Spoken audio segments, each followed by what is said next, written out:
Seigneur, je t'invite pour écouter la parole éternelle, car c'est l'heure du choix. C'est l'heure du choix. C'est l'heure du choix. C'est l'heure du choix.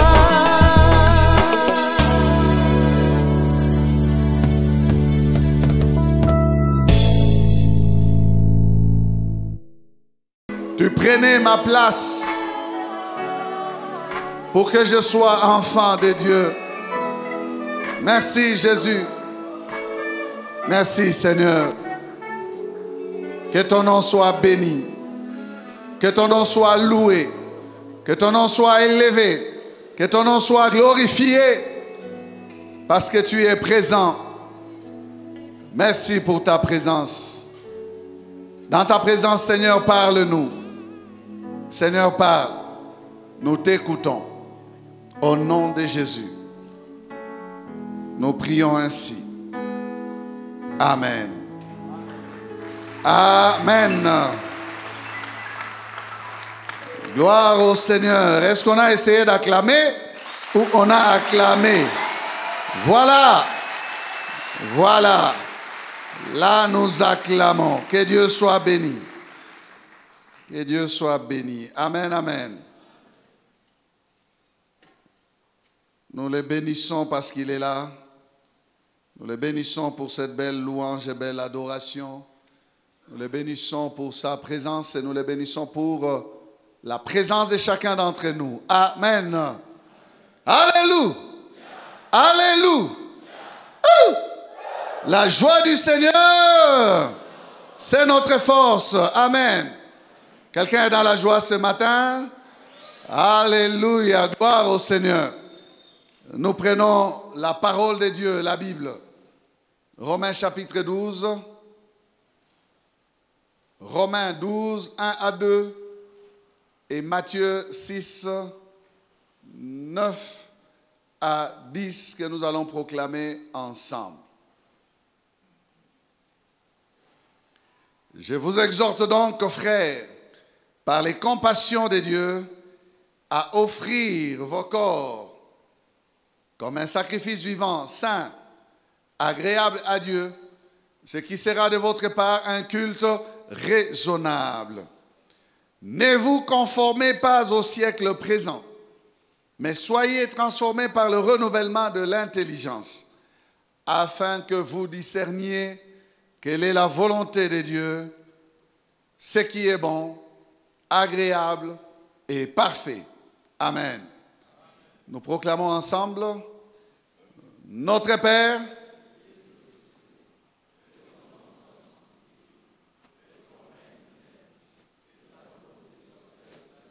comme au ciel. Amen. Bon appétit. Nous sommes encore, bien-aimés, dans ce grand thème de l'année, sur terre comme au ciel. Et là, nous continuons avec Romains 12. Romains 12, 1 à 2, où nous parlons de ce que nous avons déjà commencé dimanche passé, afin que vous discerniez quelle est la volonté de Dieu. Ça, c'est notre afin que vous discerniez 2. Afin que vous discerniez quelle est la volonté de Dieu. Donc, la suite du dimanche passé, deuxième message. Amen.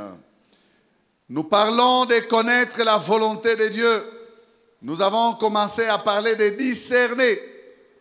Le mot qui est intéressant, c'est celui-là, je disais discerner, parce que il nous arrive des fois de nous retrouver devant plusieurs volontés, dont la nôtre, mais aussi celles qui découlent d'autres influences. Alors, il est difficile de fois de tomber d'emblée dans la volonté de Dieu, de saisir d'emblée quelle est la volonté de Dieu. Et nous avons dit que ce processus commence par l'offrande de notre corps tout entier à Dieu. Il passe par ne pas se conformer au siècle présent.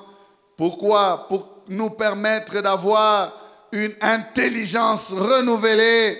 Lorsque nous avons cette intelligence renouvelée, nous avons la possibilité de pointer la volonté de Dieu, de la discerner, de la saisir, de la comprendre, de la différencier des autres volontés. Et je disais ici qu'il n'y a pas meilleur endroit que de se retrouver au centre de la volonté de Dieu. Au milieu de la volonté de Dieu, c'est là que nous devons nous retrouver. Ce qui est bon, agréable et parfait. Et je disais encore dimanche passé que lorsqu'on a dit ce qui est bon, agréable et parfait, ça veut dire qu'il n'y a plus rien après. Dieu nous attend à ce niveau-là. Dieu veut que nous soyons parfaits, que nous atteignions ce qui est parfait. Et lui-même dira dans Matthieu, il dit, comme votre Père céleste est parfait, vous aussi soyez donc parfaits.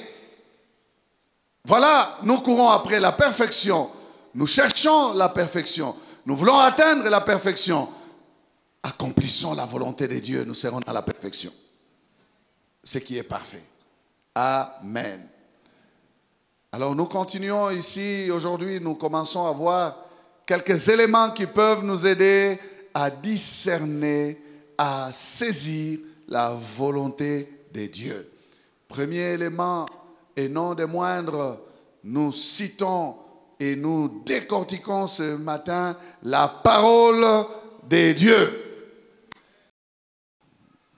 Vous êtes comme le vôtre des premiers cultes, deux amen. Je parle de la parole de Dieu. La parole de Dieu. La parole de Dieu. La parole de Dieu. Y a-t-il quelqu'un qui aime la parole de Dieu ici? Non, l'amen n'est pas à la hauteur. L'amen de quelqu'un qui aime la parole de Dieu doit être un amen convaincant. La parole de Dieu. La parole de Dieu. La parole de Dieu. Dites avec moi, la parole de Dieu. Voilà ce que nous voyons maintenant. La parole de Dieu. La parole de Dieu telle qu'elle nous est présentée dans le livre appelé la Bible.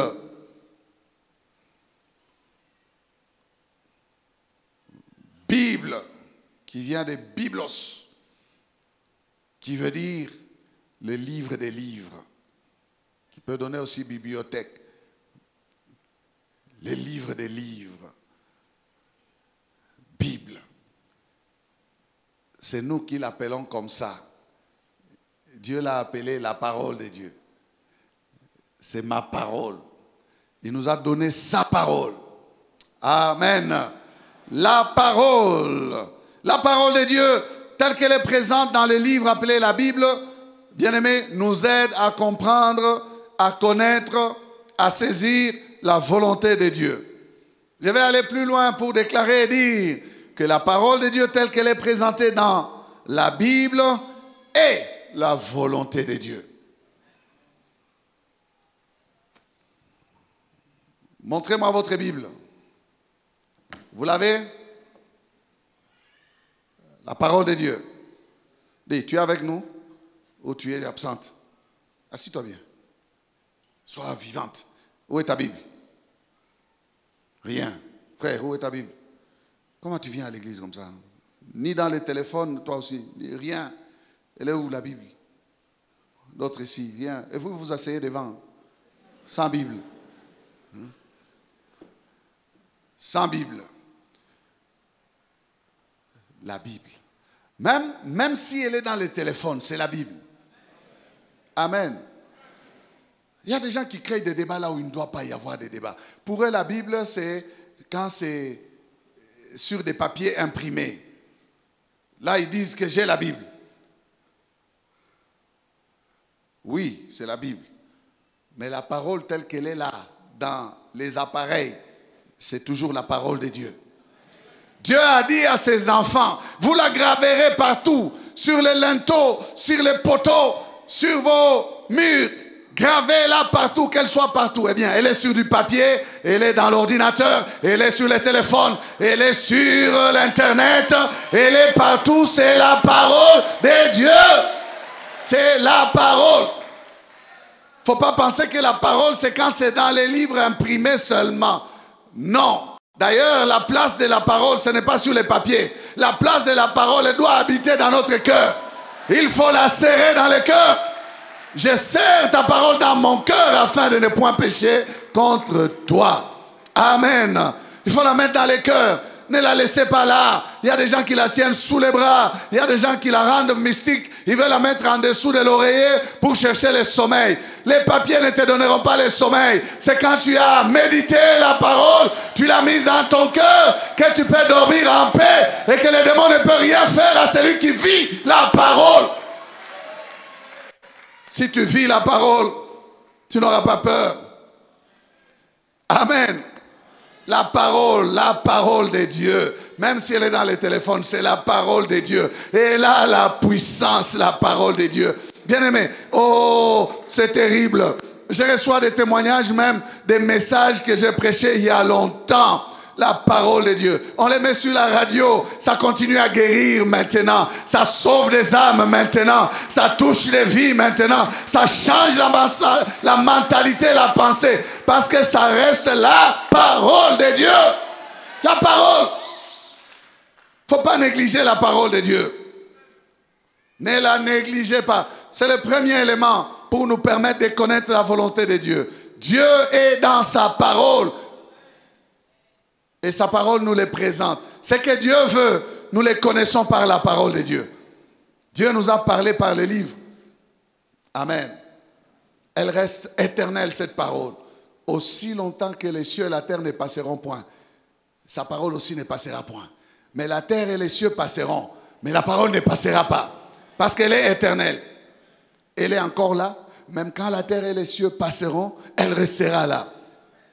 Veux-tu être éternel? Aie la parole en toi. Mets la parole en pratique. Amen. La parole de Dieu. C'est par les Écritures que nous connaissons la volonté de Dieu. Elle y est clairement exprimée. Et ce, de manière solennelle. Bien-aimé, Dieu n'a pas d'autre volonté que celle qu'il nous a révélée dans sa parole. Même lorsqu'il te ferait rêver, même lorsqu'il te parlerait par des dons spirituels, même lorsqu'il te parlerait par quelqu'un d'autre, si ce que tu recevras là n'est pas conforme à ce qui est écrit, il n'a pas parlé. Est-ce que quelqu'un est avec moi? C'est la parole de Dieu qui atteste les autres moyens là par lesquels Dieu nous parle. C'est elle qui contrôle les autres moyens là. Si Dieu te parle autrement que par les Écritures, il faudrait que ce qu'il te dit là soit conforme aux Écritures. Si ce n'est pas conforme aux Écritures, il ne t'a pas parlé. Est-ce que tu es avec moi? Oh, j'ai rêvé. Tu as rêvé, c'est bien. Mais est-ce que ce que tu as rêvé est conforme aux Écritures? Si ce n'est pas conforme aux Écritures, ce n'est que des rêves parce que tu as beaucoup mangé des haricots.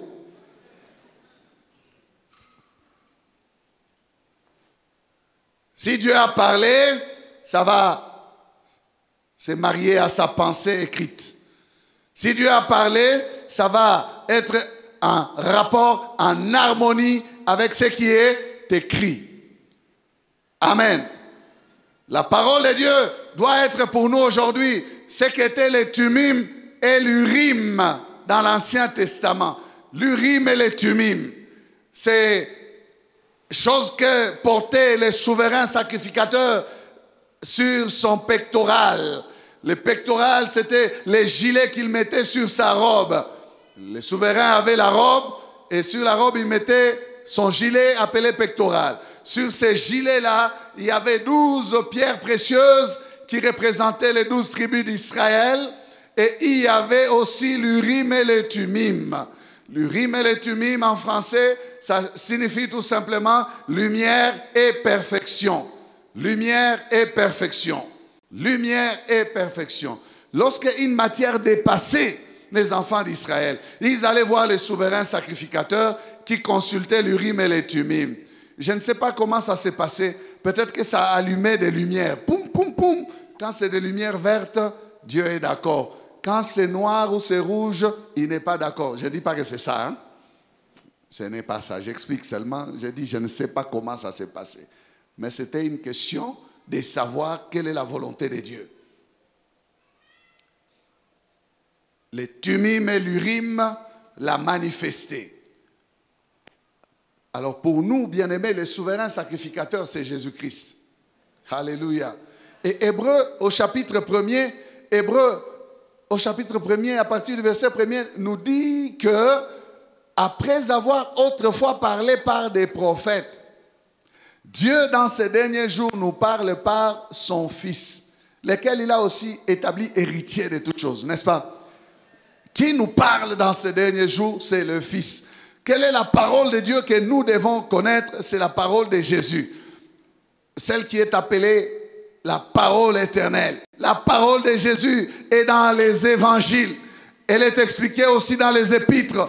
Elle est révélée à Jean dans l'Apocalypse. Le Fils de Dieu a parlé et il refuse à ce qu'on puisse ajouter ou retrancher à sa parole. Donc pour nous, la parole de Dieu, c'est la parole de Christ. La foi vient de ce qu'on entend. Et ce qu'on entend vient de la parole de Christ. Amen. Vous connaissez les Écritures, fouillez les références. La foi vient de ce qu'on entend. Et ce qu'on entend vient de la parole de Christ. C'est bien écrit. La parole de Christ. Dans ces jours-ci, Dieu nous parle par son Fils. C'est chez lui que nous avons l'Urim et les Thummim. Amen. C'est chez Jésus. La parole de Dieu est une lampe à nos pieds, une lumière sur notre sentier. La parole de Dieu nous éclaire. Elle illumine les yeux de nos cœurs. Elle nous permet de voir clair, de connaître le chemin, les meilleurs des chemins où nous engager. Nous devons la lire, nous devons la connaître, nous devons, bien aimer, la méditer. Elle doit être enracinée en nous et elle va nous permettre ainsi d'opter, de choisir et de faire, de vivre la volonté de Dieu. Amen. Souvent, lorsque nous disons bon appétit, les gens ne comprennent pas pourquoi on dit bon appétit. La parole de Dieu, c'est la nourriture pour nos âmes. Amen. C'est la nourriture de nos âmes. Matthieu 4:4. Jésus répondit, il est écrit, l'homme ne vivra pas de pain seulement, mais de toute parole qui sort de la bouche de Dieu. L'homme ne vivra pas de pain seulement. L'homme ne vivra pas de pain seulement. L'homme ne vivra pas de pain seulement. Seulement. Ça veut dire, il n'y a pas que seul le pain qui donne la force à l'homme. Il n'y a pas que le pain seul qui donne à l'homme la vie. L'homme ne vivra pas de pain seulement. Ça veut dire que l'homme vivra aussi de la parole de Dieu. S'il a le pain, il peut vivre. Mais il ne peut pas vivre tout ce qu'il a à vivre. Il lui faut aussi la parole pour qu'il vive. S'il lui manque la parole, il vivra, on dirait, à moitié, à petit régime. Il faut aussi du pain. Quand on dit l'homme ne vivra pas du pain seulement, il faut du pain, mais il faut aussi la parole. Il faut la parole et aussi du pain. Parce que ce n'est pas seulement. Donc ça n'exclut pas. Ça demande à ce qu'il y ait l'autre là. Pas le pain seulement, non. Rien que le pain, non. Il faut aussi la parole. Est-ce que quelqu'un comprend? Vous avez des gens, vous les voyez, il est bien habillé, costaud, bien là. Mais spirituellement parlant, il est quachorcoreux. C'est un chétif. Il pèse 14 kilos. Spirituellement parlant. Quand quelqu'un a perdu du poids, il n'a pas la bonne santé. N'est-ce pas? Et souvent les gens perdent du poids par la maladie. Spirituellement parlant, vous avez des gens bizarres. On a posé la question à un président de la République quelque part. Ce n'est pas ici chez nous, quelque part. On lui a dit, donnez-nous un verset que vous connaissez de la Bible. Il a dit, le verset? Le verset? Il n'a pas de versets, il n'avait pas de versets. Tout chef d'État qu'il est, vous les regardez avec beaucoup d'honneur, vous les respectez, mais il ne connaît aucun verset de la Bible. Aucun. Quelle honte. Donc pour lui, la Bible ne l'a jamais intéressé. Jamais intéressé. Frère, est-ce que la Bible vous intéresse? Parole éternelle, vous m'entendez, vous me suivez? À la fin, suivez-moi quelqu'un, tendez-lui le micro. Donnez-nous les versets de votre vie. Vous avez reçu cette petite vidéo-là. Matthieu 7,7. Cherchez-vous, vous trouverez. Frappez-le, on vous ouvrira. On t'ouvrira. Vous allez répondre quoi? Quel est le verset de votre vie? Quelle est la parole qui vous intéresse dans la Bible? Sur laquelle vous fondez votre vie, votre ministère, votre travail, votre vision. Avez-vous une parole? Je ne sais pas. Non, frère. Il faut aimer la parole. Il faut la chérir. L'avoir sur soi, dans son cœur, dans sa tête, dans sa pensée. La parole de Dieu. Amen. Nous avons besoin de pain, c'est vrai, mais nous avons besoin de la parole de Dieu. Nous ne vivons pas que du pain, nous vivons aussi de la parole de Dieu. Alors Jésus a compris ces vérités. Vous le savez, dimanche passé on a parlé, il a dit, ma nourriture est de faire la volonté de celui qui m'a envoyé d'accomplir son œuvre. Jean 4, 34. Mais au verset 32, avant de dire ce qu'il a dit là, il leur a dit ceci, j'ai à manger une nourriture que vous ne connaissez pas. J'ai à manger une nourriture que vous ne connaissez pas. Vous ne pouvez pas connaître ce qui me délecte, ce qui me donne la force, ce qui me rend costaud. Ce qui me rend costaud, c'est accomplir la volonté de mon Père. Et si je consomme ce que mon Père veut, je suis fort. Je reste debout sur le terrain. Les disciples s'étonnaient parce qu'il l'avait laissé affamer. Il était fatigué. Il voulait même de l'eau. Et ils sont allés chercher de la nourriture. Donc, un homme fatigué ne pouvait pas se retrouver encore debout en train de servir, de parler aux gens, de parler à la femme. Non, la femme samaritaine. Non, il croyait le trouver là, assis à l'ombre d'un arbre, en train d'attendre qu'il mange avant de continuer le chemin. Non, ils l'ont trouvé fort. Pourquoi? Il s'était renouvelé dans la volonté de son Père. Il dit, j'ai une autre nourriture que vous ne connaissez pas. Que vous ne connaissez pas. Voulons-nous être en bonne santé, frères et sœurs? Mangeons les Écritures.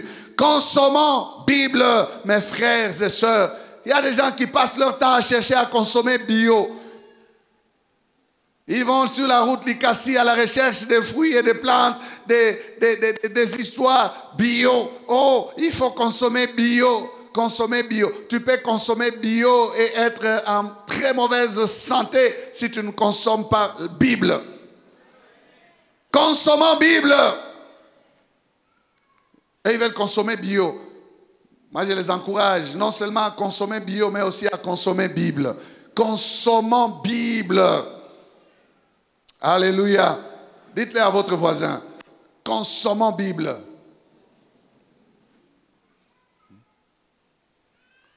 La nourriture bio coûte cher. Elle coûte cher plus que la nourriture où il y a des conservatifs, des produits chimiques, toutes ces nourritures transformées. Bio, ça veut dire naturel, tel que produit de la nature, sans ajout. On n'ajoute pas d'autres éléments. Ce qui apporte des maladies aux hommes. Consommons Bible. Hein? Frères et sœurs, la faiblesse de plusieurs personnes de nos jours, c'est qu'ils ne sont pas attachés à la Bible. Ils se laissent entraîner à des pratiques suspectes. Il y a des gens qui s'élèvent avec des pratiques qui ne sont pas bibliques. Comme eux, ils ne veulent pas consommer Bible. Ils sont entraînés. Consommons Bible. Amen. Et le diable se réjouit de pouvoir détacher plusieurs des Écritures parce qu'ils n'ont pas une grande connaissance. Et il y a un grand piège, frères et sœurs. Nous devons rester attachés aux Écritures. Revenons aux Écritures. Vous voyez, vous êtes silencieux. J'ai dit revenons aux Écritures. Nous ne devons pas accepter. Les gens, oh, nous sommes une église. Mais ce qui conduit l'église, c'est quoi? Est-ce que vous connaissez qu'est-ce qui conduit l'église? Quelle est la constitution du royaume? C'est la parole de Dieu. Mais on vous fait faire des choses qui ne sont pas bibliques, vous acceptez. Les gens acceptent. Les gens pourquoi? Parce qu'ils ont des problèmes. Ils cherchent des solutions. Non, non. Consommons Bible. Soyons attachés à la Bible. Ève s'est laissée battre par le diable. Et elle a fait chuter aussi son mari Adam. Pourquoi? Parce qu'elle n'est pas restée attachée à la parole. Le diable est venu les secouer. Dieu a-t-il réellement dit? Elle a été secouée. Dieu a-t-il réellement dit? Oui, Dieu a dit. Point barre, ça s'arrête là. Elle ne devait pas continuer. Non. Le diable va dire non. Vous ne mourrez point. Dieu sait que vous ne mourrez point. Mais les jours où vous mangerez les fruits de cet arbre-là, de la connaissance du bien et du mal, vos yeux s'ouvriront et vous serez comme des dieux. C'est parce qu'elle a prêté l'oreille aux paroles du diable. Elle devait repousser ses paroles. La suite dit que quand elle a regardé l'arbre, elle a vu cet arbre-là différemment. Elle vit que l'arbre était bon, agréable à la vue, et son fruit était bon à manger. Pourquoi? Parce qu'elle a laissé l'occasion. Elle a suivi ce que le diable a voulu. Au jardin d'Éden. Là, bien aimé, c'était le match aller. Mais il y a eu un match retour. Ce jour-là, Dieu dira que la postérité de la femme ne sera jamais perdante. Elle vaincra le diable. Il a dit, elle t'écrasera la tête et tu lui blesseras les talons. Donc, match aller au jardin. Match retour au désert.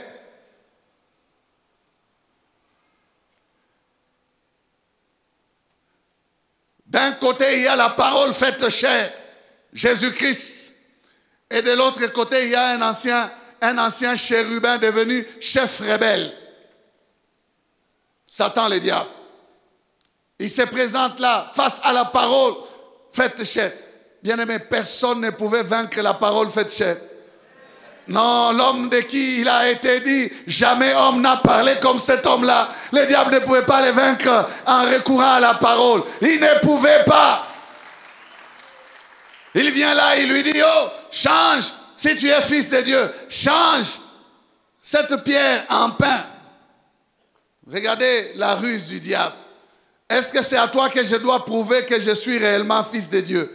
Qu'est-ce que j'ai à voir avec toi? Bien-aimé, la parole de Dieu doit nous aider à connaître qui nous sommes réellement. Nous n'avons pas besoin de les prouver par défi à qui que ce soit. Nous les sommes et nous les restons. Alors, il y a des gens qui te testent dans ta vie chrétienne. Tu t'entêtes et tu t'accroches à dire que tu es chrétien. Tu ne veux pas faire ceci, tu ne veux pas faire cela. Et pourtant, tu es en train de souffrir. Pourquoi tu dis que tu es chrétien et tu es là misérable en train de souffrir? C'est ce que le diable est en train de dire là. Tu as faim alors que tu as la possibilité d'utiliser ton pouvoir pour changer la pierre en pain. Non. Jésus connaît qui il est. Et il connaît qu'est-ce qui le satisfait, lui, Jésus. Alléluia. Il dit, le pain c'est vrai, mais la parole de Dieu aussi. Je ne vis pas que du pain. Je vis aussi de la parole de mon Dieu. Connaître son identité. La parole de Dieu nous aide, bien-aimés. Il connaissait qui il était. Comme si ça ne suffit pas là. Il les transporte et lui dit, jette-toi et les anges vont t'accueillir. Parce qu'il est écrit, il ordonnera à ses anges de te porter sur leurs bras ou sur leurs mains. Non, Jésus dit, tu ne tentiras pas l'Éternel. Lui, il dit, il est écrit. Jésus lui dit, il est aussi écrit. Il est écrit. Ça ne suffit pas. Il est aussi écrit. Il y a des gens qui ramassent les il est écrit et qui dévient de la pensée de Dieu. Il est écrit, Jésus a fait du vin. Oui, il est écrit, Jésus a fait du vin et il a fait boire aux gens du vin. Mais il est écrit aussi, à qui les à qui les oh là là, à qui les yeux rouges, à qui les... Il est aussi écrit ça. À ceux qui s'attardent auprès des liqueurs fortes. À ceux qui suivent la couleur rougeoyante du vin dans le verre. C'est aussi écrit. Il ne faut pas connaître seulement les il est écrit. Il faut aussi connaître les il est aussi écrit. À un il est écrit. Il y a un il est aussi écrit. Oui. Oh non, il est écrit. C'est dans l'Ancien Testament.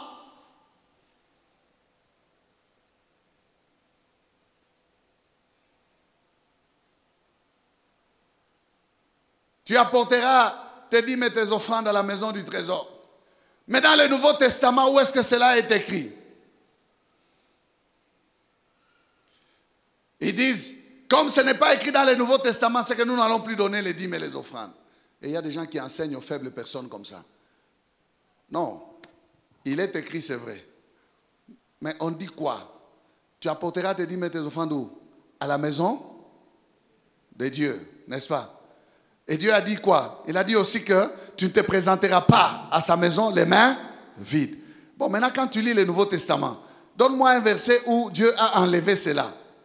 Or, Dieu n'a pas enlevé cela. Dieu continue à parler de sa maison. Dieu dit que l'église, c'est la maison de Dieu. L'appui est la colonne de la vérité.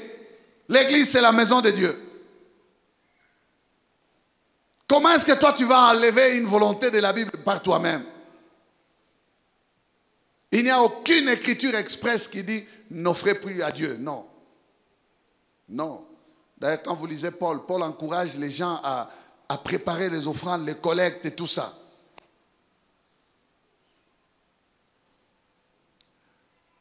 Tu ne dois pas te contenter de il est écrit seulement. Non. Il faut aussi aller à il est aussi écrit. Ça veut dire que lorsque tu lis la Bible, ne te limite pas au verset que tu as lu. Lis le contexte. Lis en haut, lis en bas. Lis le contexte. Lis les mêmes choses telles qu'elles sont dites aussi ailleurs. La Bible s'explique par la Bible. Tu n'as pas besoin de sortir un verset de son contexte. Vous savez que c'est le psaume 91 que le diable a cité là. Juste en bas là-bas. Il y a quelque chose qui les concerne. Tu fouleras les lionceaux, tu marcheras sur la spique et les dragons. Ça, il n'a pas cité. Il fait semblant de connaître les Écritures, mais il les tire à son profit. Il y a beaucoup de gens comme ça. Ils lisent la Bible, ils prennent que ce qui les intéresse. Ce qui les condamne, ce qui les désapprouve, ils mettent de côté. Non, non, non, non, non. Il est écrit et il est aussi écrit. Il ne s'arrête pas, il dit, oh non, prosterne-toi, je vais te donner la gloire de tous les royaumes. Jésus lui dit, non, non, il est écrit, il est aussi écrit, tu adoreras l'Éternel ton Dieu, n'est-ce pas? Tu ne te prosterneras point devant des idoles, tu adoreras l'Éternel seul ton Dieu, tu le serviras lui seul. Tu n'as pas besoin de sortir de là. Dis, je ne peux pas faire ce que je ne connais pas. Donc la Bible, bien-aimée, nous rend conscients de ce que nous sommes. La Bible nous donne des ordres auxquels nous devons obéir. Et la Bible nous enseigne des choses que nous ne devons pas faire. N'est-ce pas ça la volonté de Dieu? N'est-ce pas cela la volonté de Dieu? La Bible nous éclaire sur la volonté de Dieu. Des choses que Dieu veut que nous fassions, il nous les dit. Des choses qu'il ne veut pas que nous ne fassions pas, il nous les dit. Et aussi, il nous montre même nos droits. Et c'est là l'objet du combat spirituel. Frère, c'est à ce niveau-là que nous combattons contre les puissances invisibles. Connaître qui nous sommes. Ils veulent nous terroriser pour nous déstabiliser. Nous devons connaître nos droits. Connaître nos droits. La parole de Dieu nous donne de connaître nos droits. Tous ces jours à ce niveau-là, c'est le point le plus décisif. Le diable va tester ta connaissance. Il voudra savoir si tu connais qui tu es, si tu connais la volonté de Dieu ou non.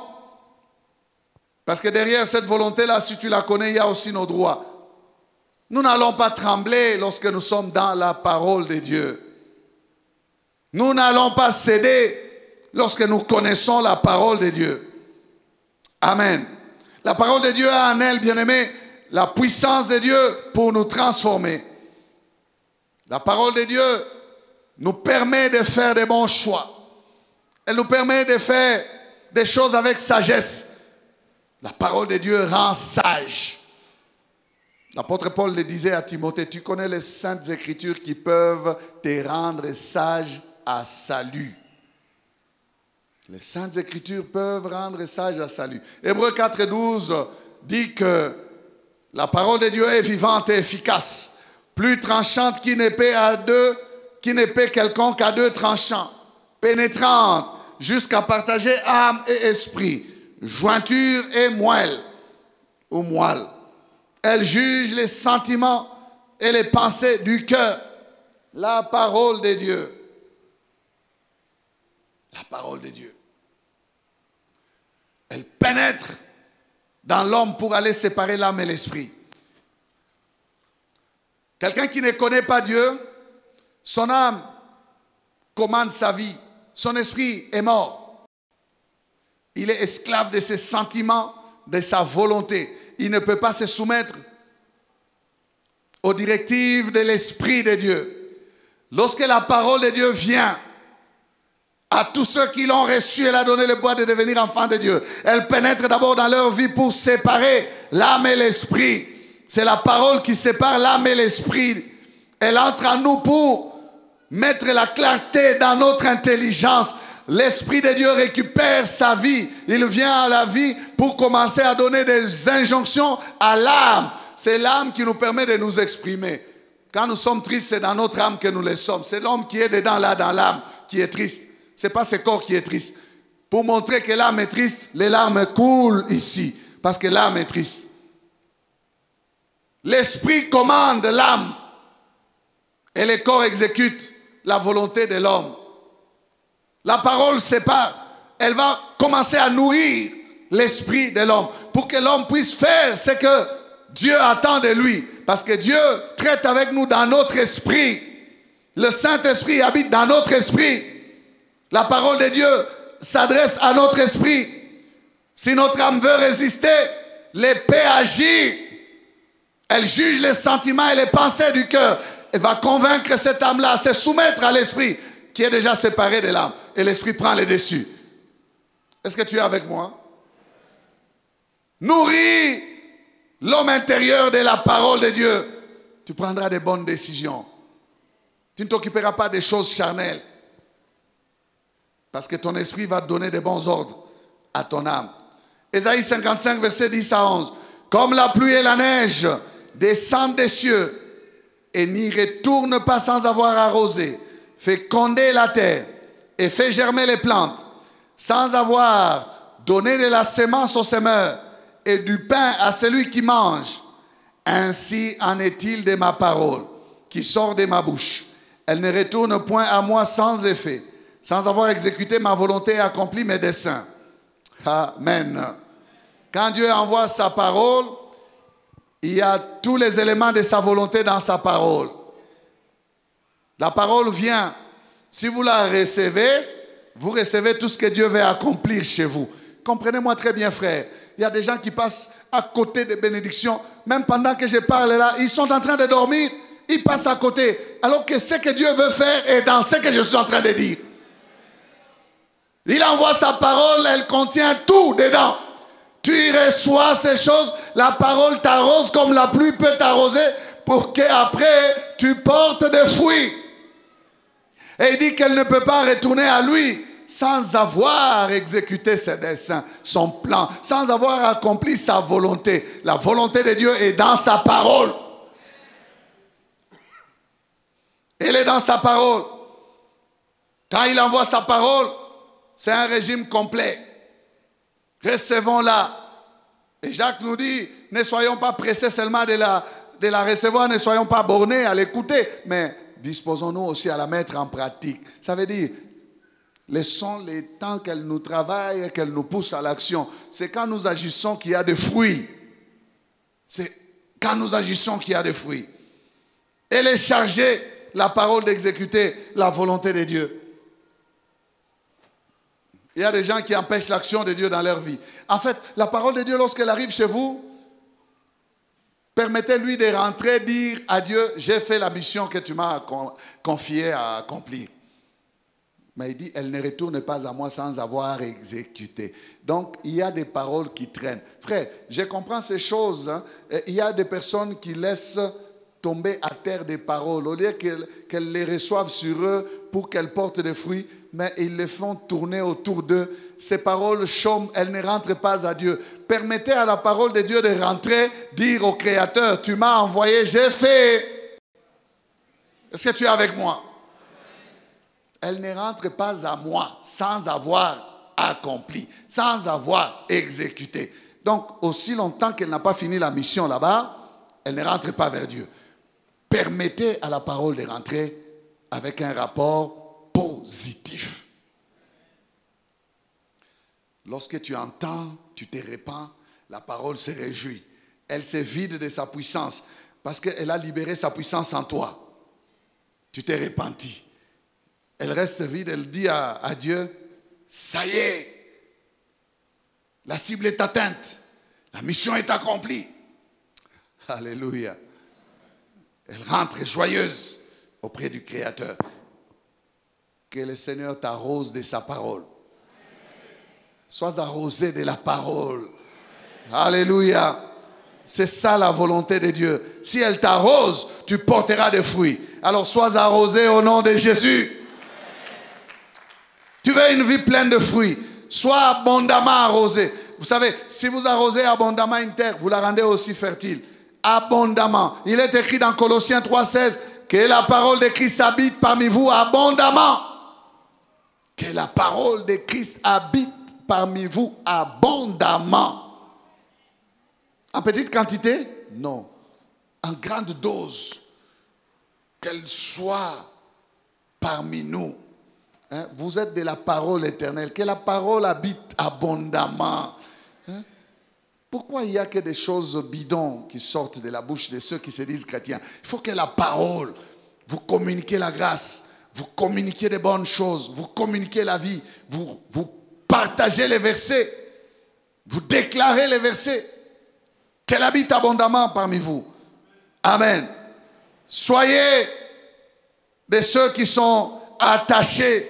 Soyons de ceux qui permettent à la parole de Dieu de les arroser abondamment. Abondamment pour porter aussi des fruits abondants. Le ciel ne peut pas être vécu sur terre sans la parole de Dieu. Non. Non. C'est elle qui nous révèle le modèle du ciel. Elle nous permet de faire ce que le ciel nous demande, de le faire sur la terre. Lorsque la volonté de l'homme échoue, lorsque la méthode de l'homme n'est pas passée, qu'il essaye la méthode de Dieu, qu'il essaye avec Dieu, qu'il essaye la parole de Dieu. La parole de Dieu n'échoue jamais. Cet homme du nom de Pierre a compris. Il va dire au Seigneur, Maître, nous avons péché toute la nuit, mais sur ta parole, je jetterai le filet. Il ne dit pas, je jetterai le filet sur mon expérience des pécheurs, sur ma connaissance de la mer. Non, sur ta parole. Luc 5,5. Sur ta parole. Simon lui répondit, Maître, nous avons travaillé toute la nuit sans rien prendre, mais sur ta parole, je jetterai le filet. Frère, essaye la méthode de Dieu. Essaye avec la parole de Dieu. Elle n'échouera jamais, parce que c'est la parole du Créateur. C'est la parole du Créateur. Vous ne pouvez pas consommer une invention sans consulter les manuels de l'inventeur. Les gens veulent réussir dans la vie sans la parole de Dieu. Or, la parole de Dieu, c'est les manuels du fabricant. Les manuels de l'utilisateur. Il nous a créés et il nous a donné la parole pour nous aider à bien consommer l'invention. Son invention, c'est la vie. Amen. Pierre dit, sur ta parole. Tu es le créateur, les poissons vont obéir à ta parole. Si toi tu dis, jetez vos filets à droite, tous les poissons vont se concentrer à droite. Et c'est ce qui s'était passé. Amen. Quand ils vont retirer les filets comme ça, oh miracle. On a appelé ça la pêche miraculeuse. Or, vous connaissez les miracles. Les miracles, c'est quoi? C'est quelque chose qui sort des lois naturelles. Vous voulez sortir des lois naturelles? Obéissez à la parole de Dieu. Les gens s'étonneront de vous. Comment tu réussis là où nous échouons? J'ai essayé la parole, la parole. Que dit Josué 1:8? Si tu veux arriver au succès, si tu veux réussir, il faut faire quoi? Que ce livre de la loi. Tu veux atteindre les buts de ta vie, que ce livre de la loi. Tu veux réussir dans tes entreprises, que ce livre de la loi. Tu veux connaître un mariage heureux, que ce livre de la loi. Qui ne fasse pas quoi? Qui ne s'éloigne point de ta bouche. Médite-le jour et nuit pour agir fidèlement selon tout ce qui est écrit. C'est alors que tu auras du succès dans tes entreprises. C'est alors que tu réussiras. Essaye avec les livres, frère. Essayez les livres. Oh, j'ai échoué, j'ai échoué. C'est parce que tu les fais seul. Essaye avec les livres. Il est dit que ces livres ne s'éloignent pas de ta bouche. De ta bouche. Donc ce qui va sortir de ta bouche doit être la parole. Parce que la parole appelle les choses qui n'existent pas à l'existence. Bien-aimé, si tu es attaché à la parole de Dieu, à un moment dans ta vie, tu vas être comme Élie. Donc certaines choses seulement que tu sortiras de ta bouche vont s'accomplir. Je me souviens autrefois, c'est mamie qui me parlait souvent. Nous avions des défis. Des fois, quand on se décide de faire quelque chose, je n'ai pas encore dit quelque chose. Elle m'encourage et dit seulement, mais parle seulement. Si tu dis seulement, ça va arriver. Tu te souviens? Elle dit, parle seulement. Et on a expérimenté cela. Il suffisait qu'on se mette là d'accord. Moi, j'ai dit, ok, on va le faire. Ça va arriver. Oh, frère, ça va arriver. Alléluia. À un moment, dans ta bouche, tu peux dire des choses. Et ça arrive. Regardez cet homme Élie. Ce n'est pas lui qui décide, non. Je vais mettre l'équilibre. Hein.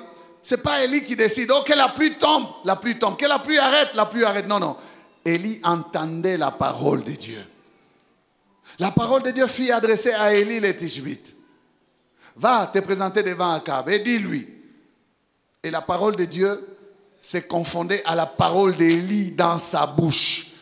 Si bien que quand il se présente devant Akab, il ne dit pas « Dieu m'envoie te dire ». Non, il dit « Il n'y aura pas de pluie ni de rosée dans Israël, sinon qu'à ma parole ». Ce n'est pas sa décision à lui, c'est la décision de Dieu. Mais comme Élie est en intimité avec Dieu, à un moment, c'est la confusion dans la bouche d'Élie. Parole de Dieu égale parole d'Élie. Parole d'Élie égale parole de Dieu. Alléluia. Que Dieu te donne d'expérimenter des choses comme ça, où tu confesses la parole de Dieu, tu la confesses pour ta vie, et ces choses-là t'arrivent. Parce que ce n'est pas ta parole, c'est la parole de Dieu. Elle ne périt jamais. Quand la terre et les cieux passeront, sa parole restera toujours. Amen. Elle restera toujours. La parole de Dieu contient en elle tous les ingrédients du succès. Tu veux réussir, mets-la en pratique. Ce verset de Josué 1:8 dit qu'il ne s'éloigne pas de ta bouche. Donc, déclaration. Et puis il dit agir fidèlement. Si tu n'agis pas, pas de succès, pas de résultats. Il faut agir. Il y a beaucoup de chrétiens qui passent le temps que dans la prière. Ils craignent le terrain. Ils croient que Dieu va faire sur le terrain sans eux. Non, frère. Tu dois aussi agir fidèlement. Tu pries, tu cherches la révélation, tu agis fidèlement selon la révélation. Tu agis fidèlement sans te détourner ni à gauche ni à droite. Tu agis fidèlement. Tu verras, tu aboutiras au succès. Amen. Un bon amen. Amen. La parole. Qu'est-ce que tu veux faire? Que dit la parole dans ce que tu veux faire? Utilisons la parole de Dieu. Tu veux te marier, ça doit être selon la parole de Dieu.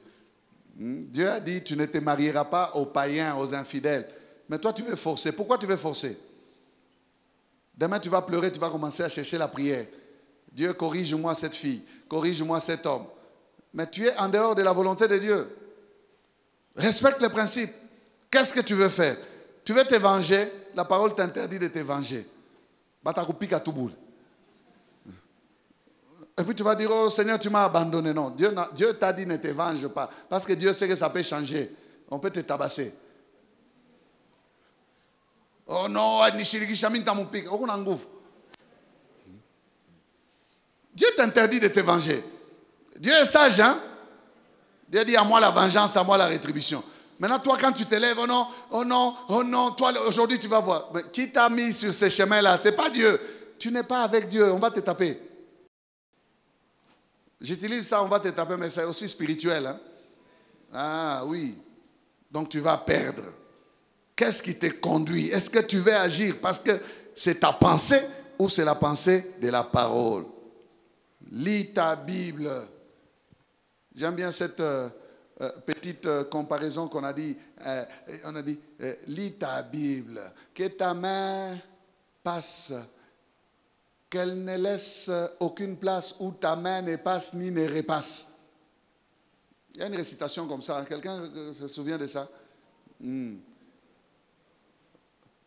Ta main doit lire la Bible. Qu'elle ne laisse aucune place où ta main ne passe ni ne repasse. Lis ta Bible. Il y a aussi un petit cantique qu'on chante là. Lis ta Bible, priez chaque jour, si tu veux grandir. Est-ce que tu es passé par les Codim? Lis ta Bible, priez chaque jour, si tu veux grandir. C'est la Bible qui nous aide à grandir. Amen. La parole de Dieu. Et la autorité, la parole de Dieu. Et la autorité, elle est donnée à tous. Nous pouvons l'utiliser, bien-aimés. C'est elle qui conduit l'Église. C'est elle la norme. Elle est exclusive. La parole de Dieu est exclusive. Elle ne se mélange pas avec la pensée des coutumes. Non. Ou c'est la parole, ou c'est les coutumes. Vous avez choisi la parole, ne mélangez pas. Oh, chez nous, c'est si. Non, non, non, non, non. Elle est exclusive. Elle est opposable à tous et immédiatement exécutoire. Plus que les résolutions de la conférence souveraine. C'est la parole de Dieu qui a des résolutions opposables à tous et immédiatement exécutoire. Les gens ont dit ça de la conférence, mais est-ce qu'on a exécuté tout ce que la conférence avait dit? Non. Mais la parole de Dieu, elle, il faut exécuter. Amen. Le temps est parti. Connaissons, sondons, apprenons à connaître la parole et nous verrons la différence sur terrain. Elle va nous arroser. Baissons la tête.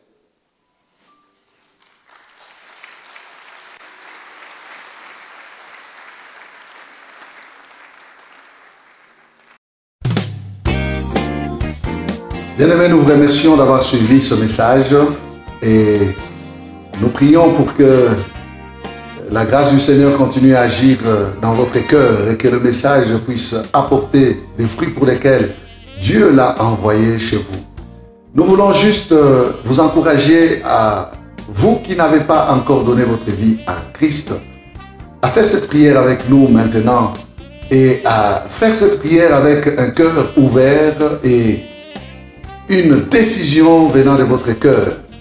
Vous pouvez juste prier avec nous maintenant en répétant ces paroles après moi et en disant ceci. Seigneur Jésus, je t'ouvre mon cœur, je te donne ma vie. Sois mon Seigneur et mon Sauveur. Pardonne mes péchés, Seigneur. Inscris mon nom dans ton livre de vie. Je m'abandonne à toi. Que le Saint-Esprit m'aide à te suivre et à te servir. Merci pour la nouveauté de vie et merci pour, Seigneur, au Dieu de gloire, l'obéissance à ta parole que tu crées en moi.